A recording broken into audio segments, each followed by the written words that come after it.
that everybody has at least one book in them. I haven't really found that book for myself. But this gives an opportunity for published authors to participate in what we call some reciprocity.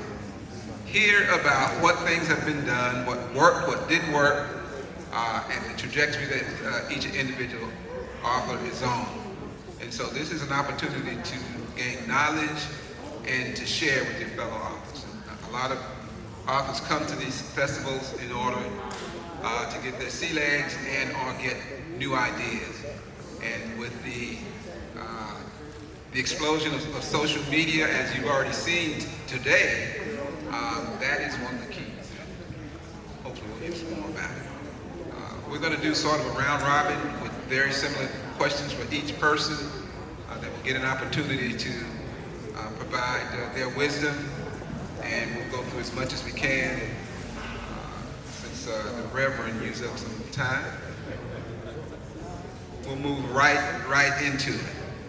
Okay, from the beginning, very simple questions, and I'd like for you guys to go through it as succinctly as you can. The first question is, why and when did you start writing? We'll start out. Okay, good afternoon, everybody. My name is Mayweather. It took me 40 years to write my first book. The title came to me first, but then after dodging for 40 years, I realized that I had to live the book before I could write it. Okay. Good afternoon, I'm Lindsay Hancock. I just started writing this. This is my first book. I came to this festival last year, and I had an event back in Jacksonville, so I wasn't able to stay, but I completely came out Friday. It was very intimidating to see a lot of authors. So what made me write a book, everything I went through. So the first book is about what I did, and then since last year, this point, I was able to go back and learn from, like you say, coming in here. I got some great ideas, and I did 6 more books after that. But I just wanted to come in and see what was going on, and I haven't been to another festival. It's the only one. So, but I haven't been doing stuff ever since. My name's Kinshasa. I think that I began actually composing in my mind what I was seeing when I was in the military. As a youth, born in 1938, I was able to witness World War II through the New York Times and the Mirror and the news, etc. And I was fortunate that my dad used to keep a lot of newspaper articles, which we still have them now, just so that we could see what was happening. I would read them, look at the pictures and so forth. Fast forward, when I came out of high school and born in Harlem, New York, just went around for decided, well, it was about time for me to see the world. So let me go into the military. And I went into the Marines, and actually I spent 10 years in the Marine Corps. And in that time, I began to actually coordinate what my dad was telling me, the newspapers were there, and what I was seeing. And it was a shock, actually. But I was able to send letters home. Most of the letters are still around. And then I got the shock of all. I'm overseas, actually in Central America, and I received a notice that your mom is coming down to see you. I said, my mom is coming down to see me in this country. They have a guerrilla war going on right now. You must be joking. No, she's coming down to see you. And my mother arrived, and I was not in town, but I eventually returned in town 3 or 4 days later. And she kept a series of letters, well written, for her experiences in this Central American country, which my wife and I, we still have it. And I was like really convinced that this is something else I have to do. I have to look at this. And I decided at that point I would not make the military a career, but I would see what was going on outside of where I was at. I arrived back in the United States in Florida, Jacksonville, Florida, just as the civil rights actions were occurring, and saw some stuff there that I said, no, there's got to be something better than this. Used my GI Bill. 12, 13 years later, graduated from college, and I actually began, the first book was actually a dissertation. And from there, I decided that I was going to be a conduit for what I saw, what I learned as a child, and how I assess it now as an adult. My name is Steve Shelton, and my memoir is my first published book. And I decided 3 years ago that there was a lot fewer days ahead of me than were behind me, and if I didn't tell my story, it was going to be lost. I developed a mental disorder when I was a child after years of abuse, and I made terrible decisions along the way, and it was a lesson that some people needed to see in order to know that you can't do this on your own. So I decided to put my words to paper, so to speak, and that's the way it went. Back to the second question. Why did you select this genre that you did select? Well, I had written 3 fiction manuscripts, but I'd never published them. And like I said, I turned to the memoir because this was the most important story I had in me.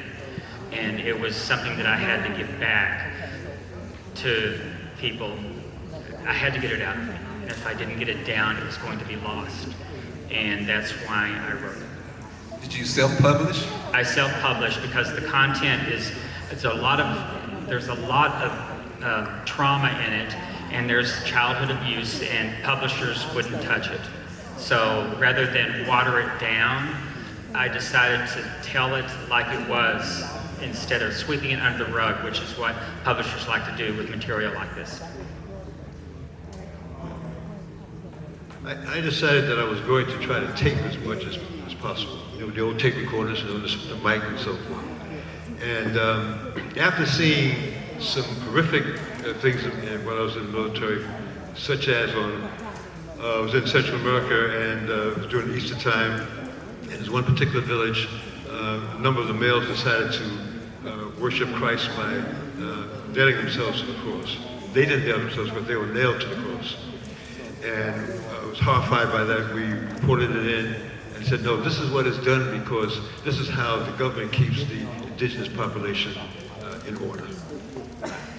And at that point, I decided that I myself would keep my own notes. And so what I've been doing now for the last X amount of decades now is trying to see the actions that are occurring in the globe, traveling throughout the mother continent, Africa, through Europe, through Central America, and actually documenting it with personal direct interviews with folks, and then putting that into a chronological order. My latest book, by the way, which I think is an example of it, which is called Angel of War, was actually taking students, college students, down to Virginia and have them witness a historical site and see how they felt about it and how did it impact on them. And to my surprise, and actually I think it was a fantastic experience, they didn't agree with what they saw, but at the time of the period they were able to at least express their versions of what they were seeing. And I told them that's an indication that that's how we look at history. History is seen from individual perspectives and contexts, and that's important to know what context you're in at that particular moment. Did you consider your style, you take notes or you journal? Both. I have a tremendous amount of interviews, not so much in terms of Central America, but I was fortunate to have a tape recorder and to meet the last living member of the Scottsboro 9 case of Alabama. And Mr. Clarence Norris, we taped him, orally taped him, it was visual, and we're very, I would say proud, but we're glad that we've had that material to pass on to the next generation. The books I've written is all based on me, based on stuff I've seen, I've done. I was in the military, so I got a couple of books that's about military war. I deployed a lot, so I put those in those books. But my first book that I wrote was really about telling my story. Like when you go to a funeral, like the deacon just got the mic and ran with it. You get 2 minutes to speak. I don't want nobody to speak about my life in 2 minutes. So I want to put what I did the first 50 years of my life, I want to put that down. Then the next years, I'm going to write another book to add to that part 2. So I don't want nobody to misconstrue what that I don't done, because people could tell you a story, but nobody tell you a story like that. And I encourage all my friends and family, write your own book. I don't care if nobody buy it. Put your book down, put it on paper, get personal. I say stuff about me that people like when they read it's real hard, because I lived a hard life. I did a lot of stuff. So the things that I done, the good, the bad, the ugly, I put it out there. I've been vulnerable with myself. I'm my own therapist now. I go to therapy, like you say, I go to therapy, but I get ideas. It's hard for men to really talk to people. So some of the books I done wrote is about, the last one I just wrote about, this was, no, not Piano Key. It's about men and how they deal with a separation, how they deal with how they get divorced, and nobody even know what men go through, so the pain they go through. So I wrote a novel on what men deal with when they get divorced and how they don't get to be around their children, because men, we don't advocate of each other. It's hard for a man to go talk to somebody. So all my books and stuff, I went through it. I went through it with my father. My brothers went through it with their kids.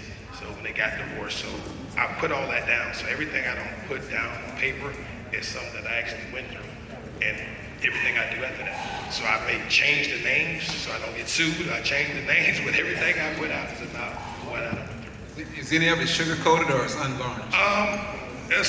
No, it's not sugarcoated, especially the first one. The first one had a lot of people in it. I've been married 25 years to 3 different women. That's my joke, I say, but I put all that down there because it was my mistakes, it wasn't theirs. So I wanted to be honest about who I was and the man who I was and who I'm becoming. So I want to put all that out there, but I don't sugarcoat nothing. So I just protect the names of a lot of the books, the people, so they won't feel some type of way. But if you read the book, you know my life, you know who I'm talking about. Okay, so like a couple of these gentlemen, the book about the military is a collaboration with other military veterans. So naturally that one is nonfiction, okay? But my first book, the one that took me 40 years to write, should have been a memoir. And the publisher the editor wanted to publish it as a memoir. But it was still raw and painful at the time, so I published it as fiction. And everything about the book is true, but I didn't use any names. I wrote the story, and I just used really good descriptors for the characters, and I didn't use any names. So it's published as a fiction work, or work of fiction. Journal? No, it took me 2 weeks to write it, because like I said, by the time I got around to writing it, after putting it off for so long, I lived it. I lived the book, and other things had occurred in my life at that time, so it was easy to write. And your inspiration?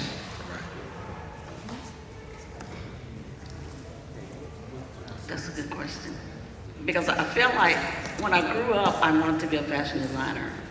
My goal was to actually have this phenomenal fashion show at Carnegie Hall. That was my dream. And then, as this book will tell you, the first one is that I experienced a traumatic event when I was 4, and somehow recalled it when I was 11, and which changed my mindset about life. And that was the inspiration for this book, No Gold at the End of the Rainbow. So I never had an inspiration to write a book. But having said that, now I've birthed 9, so. Is this book a release for you, or something that gets a heavy burden on your heart in order to have it published and shared? It did. When I published it, I forget the year I published it, but anyway, I dedicated it to my mom, and it was a relief because it was my story, one that really had to be told. And when I did publish it, I sent a copy to all my siblings because I felt that they each had their own story of abuse and tragedy and whatever else occurred before I came along in the world. Because my family was huge. My parents had, there were like 12 kids. So actually 12 that lived. So, Okay, thank you so much. We'll move to the next question. How many books have you actually written, person, and how many do you currently want to write? okay, so again, 9. And some are collaborations with other authors. Are these books similar, or are you building on any of the previous books in your latter books? No, the only one that people have asked about is probably a part 2 to this one, No Gold at the End of the Rainbow, because they want to know what happened to the father. Okay. I have written 7 books, but I want to write more. So it's kind of like I'm starting a new project last week, so I'm going to keep going as long as I can. Is your books, are you educating yourself as you go along? You understand what you did the first time, and you go in the same direction, you can look for a new direction to go into? I think I'm getting better as I go. I'm learning. It's not even about the book sales for me, because as we know, it's not a lot of money in writing books, but as I'm doing the books, it's scratching things off the list that I want to touch in my life. So every book has a different meaning. You know, I got a book I'm coming out with called Caregiver. I'm caring for my mother and my grandmother as they pass. You know, so that book means something. So everything that I do kind of go to what I lived through. So I want to keep going and see things and do things. Yes, I have 6 books published. The latest book is entitled Angel of War. And basically it's dealing with Harper's Ferry, Virginia, and dealing with the so-called John Brown raid of 1860. And in that particular raid, there were a number of blacks involved in that raid at Harper's Ferry. And history books until very recently have somewhat negated the role that the African or the blacks rebels played in that attack at Harper's Ferry. I decided that I would choose 4 students from a university and take them down to Harper's Ferry and have them do their research there and to come to their own conclusions after spending a full semester preview to prepare them for this trip. And in the trip itself, different personalities emerged. Everybody had their different preview of what they thought Harper Ferry was going to be about. They were shocked to see what John Brown and the raiders had thought about the free blacks versus those who were enslaved. And in the raid itself, most of the rebels that attacked Harper's Ferry in 1859 were killed. 3 of them that actually weren't in the raid itself, but supporters were able to escape. And there was one individual, Osmond Perry Anderson, who did escape. And he traveled from Harper's Ferry always up to Canada, and eventually will participate in the Civil War and will die 2 years after the Civil War is over.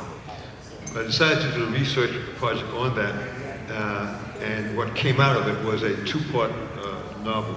The first part was dealing with the students, taking them down to do their own personal examination of Harper's Ferry, Virginia. And the second part was, I don't want to give away the book itself, but they're going to be shocked at what they find. And the shocking is going to be almost like an angel. And the book ends as we will find out in the near future of the next book. Memoir of a Mangled Mind is my only published book right now. I've been asked by a number of people to write a second part of the memoir, which would cover my years in prison. Because of the events that happened in the memoir, I did serve 9 years. But I'm not prepared to go into that again. The trauma from writing the first one was just too much, and I need some time to think about it. I'm currently working on 3 books. One is an urban fantasy, one is a romance, and another is a nonfiction writing about trauma from a writer's perspective, because I had so much trauma that I had to deal with, childhood abuse as well as adult assaults, that I developed a routine on how to do it that I'd like to share with others, so that if they have similar situations, they might be able to better do it and not have to go through everything that I might have gone through. Was any of your motivations have commercial success at the end of it, or you wrote in spite of whether or not it happened? Oh, we always want commercial success. That's the goal at the end of the rainbow, but we don't usually have it. I'm retired and I have stories to tell, and that's what's motivating me right now to do it. Same question about the commercial motivation. Commercial motivation, it's a very tricky sort of question, I believe. One, I had to ask myself, when do I use pseudonyms and when do I use the actual name of the person I'm interviewing and people who participate in the event? Secondly, you're writing about history, but you're writing about current events. And what the question is, how do you give the reader a sense of being where events occurred without preaching to them that this is the truth? Because everything tends to be relative as we move on to the next stage. So I'm very careful about timing, who says what, but I like to leave the reader with a character who, in fact, they can follow in the following book.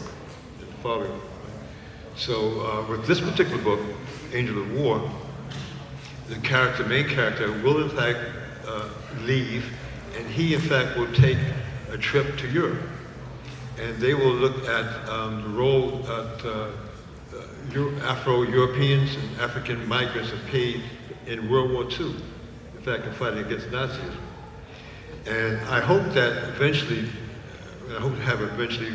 if I live that long in good health, about 15, 16 books that will show you the importance of immigration of our people from Africa, from the Caribbean, from South America into this country, and reverse immigration, and how that has played both in the development of our history. And it's an extremely important factor because we tend to see ourselves as being isolated here, either in this country or isolated in whatever country on the African continent or in the Caribbean, etc. And actually there is a tremendous flow, immigration of our people back and forth with political knowledge. And that's very important. Commercial motivation versus self-satisfaction. I think a little bit of both. I want to do stuff because I want to do it, but it would be nice if one of those books over there would be on the movie screen. I was talking to Miss Donna a while back, and she was getting one of her books turned into a screenplay. And one of my neighbors, that's what he do. So that's the goal. That's the goal. Let's try to get Mr. Tyler Perry to come give me a call, and we sit down and we do some business. You have any merch along with any of your books? Merchandise? No, not right. I'm horrible with, that's what I'm here for, is to get connected to the right people to help me with that. I'm so busy, I'm retired, and also I've been retired 6 years. I was blessed to do that at 45, and that started doing a lot of schooling. If I end up going back to work full time, but I run a nonprofit up in Jacksonville, so I do a lot of stuff with youth. I do a lot of basketball. I do a lot of camps. So I'm so busy. I was up at 4 o'clock this morning with one of my oldest sons in the gym this morning for 2 hours. Then I had to go to work. Then I left work, and that's why I got here at 2. It was a lot. So I really don't do a good job of marketing. That's my worst part about everything I do. So, but I need some help out there. Okay, and I'm not getting ahead of myself because this is coming.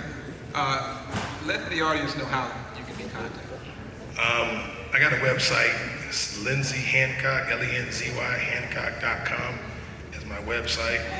I'm going to start doing better. I'm going to start doing more work to kind of get that up and put all my content out. I'm pretty sure, and Ms. Donna, I hope I'm not talking out of school, will there be a video available for the conference? So you should be able to reach out to a lot of folks.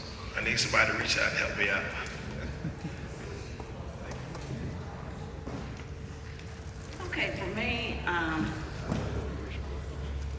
my book wasn't important until it had to be important. And by that, my son and I were both getting deployed. And so when you, at that juncture, to me, it was like, okay, well, what if you don't come back? And I'm thinking about all the things that I was supposed to do that I hadn't done and checking a list. So writing this book was one of the things that I hadn't done. And so that's what I mean by it didn't become important until it became important. So.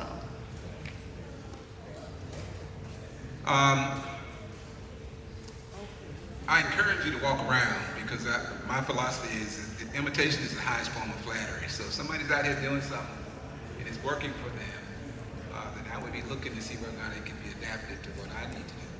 So there's no shame in the game of imitation. Trust me. It's allowed. Let's go down to Mr. Shelton and get his contact information on how they can reach you. Yeah, I have a website. It's called themangledmind.com, which goes along with my book. And also the URL that'll get you there is stephensheltonauthor.com. They'll all go to the same place. I can be reached at, my email address is mbiassi, that's MBIASSI @AOL.com. And I will return the call as quickly as possible if you're interested in the previous books. But let me just add this one note that I think it's really, really important that there be a better interaction with maybe online somehow or another with new writers, so that there can be a give back and forth of ideas and concepts. The concept that I have in the latest book, in terms of having a fictional character actually as a motivator for others to learn and so forth, I'm finding that those folks who read the draft of this book before it was published, Angels of War, they were surprised by how they knew somebody who was actually just like that particular character. Right? So I think it's very important that the reader actually gets in contact somehow or another with the writer and expresses how they feel about one character as opposed to another. I've had folks in the family who saw the draft of this latest book, and they give me a call 3 o'clock in the morning, angry with me, but why that character is saying that thing to this person and doing X, Y, and Z. When they're doing that, I know that somehow or another I've been able to reach them. So I encourage that.